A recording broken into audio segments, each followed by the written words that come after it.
주요 7개국 G7 정상회의를 계기로 만난 미한일 정상들이 3국 공조를 새로운 수준으로 발전시키기로 합의하고 조만간 워싱턴 3자 회담을 하기로 했습니다. 미한일 정상이 다자회의 계기가 아니라 별도의 3국 정상회담을 처음으로 개최하면서 이 3국의 새로운 공조는 대북 대응을 넘어 영내와 글로벌 차원으로 범위가 더욱 확장될 것으로 전망됩니다. 조상진 기자가 보도합니다. 조 바이든 미국 대통령과 윤석열 한국 대통령, 기시다 후미오 일본 총리는 21일 히로시마에서 가진 정상회담에서 3국 간 새로운 공조에 합의했습니다. 한국 대통령실은 21일 정상회담에서 3국 정상들은 북한 미사일 정보의 실시간 공유와 같은 3자 안보 협력과 인도태평양 전략에 관한 3자 공조 강화, 경제 안보와 태평양 도서국에 대한 관여 등 다양한 분야에서 구체적 협력을 심화하기로 했다고 밝혔습니다. 미한일 3국 간 새로운 공조는 조만간 열릴 이른바 워싱턴 3자 회담에서 구체화됩니다. 바이든 대통령이 한일 두 나라 정상을 초청한 데 따른 것으로 구체적인 시기는 각국의 국내 정치 일정과 정상외교 일정 등을 고려해 확정됩니다.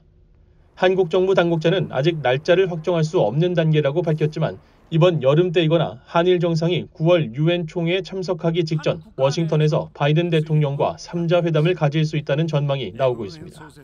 또 미한일 3국은 무엇보다 북한의 핵과 미사일에 대응하는 군사 안보 협력 분야에서 공조 수준을 확대 강화할 것이라는 분석이 나옵니다. 특히 북한이 고체연료 대륙간 탄도미사일 ICBM 발사 등 미사일 기술을 진전시키고 있는 만큼 북한 미사일에 대한 3국의 경보정보 공유체계 구축이 우선적으로 이뤄질 가능성이 커 보입니다. 앞서 미한일 3국은 지난해 11월 캄보디아 프놈펜에서 열린 3국 정상회담에서 북한 미사일 경보정보의 실시간 공유에 합의한 뒤 관련 논의를 진행해왔습니다. 이와 관련해 한국 국방부는 정례 브리핑에서 구체적인 이행 방안에 대해 필요한 협의가 진행 중이라고 밝혔습니다. 또 3국의 새로운 공조와 관련해 미국과 한국이 지난달 정상회담을 통해 확장 억제 강화 차원에서 합의한 핵협의 그룹 NCG의 확대 가능성도 주목을 받고 있습니다. 이와 관련해 김태효 한국 국가안보실 1차장은 20일 한국의 뉴스 전문 채널 YTN 시사 프로그램에 출연해 일본의 핵협의 그룹 참여에 대해 닫아놓기보다는 열려 있다면서도 미한 간 NCG가 정착되면 그 다음 북태평양과 아시아에서 북핵에 대비한 공조를 호주라든지 일본과 할 수 있다고 말했습니다.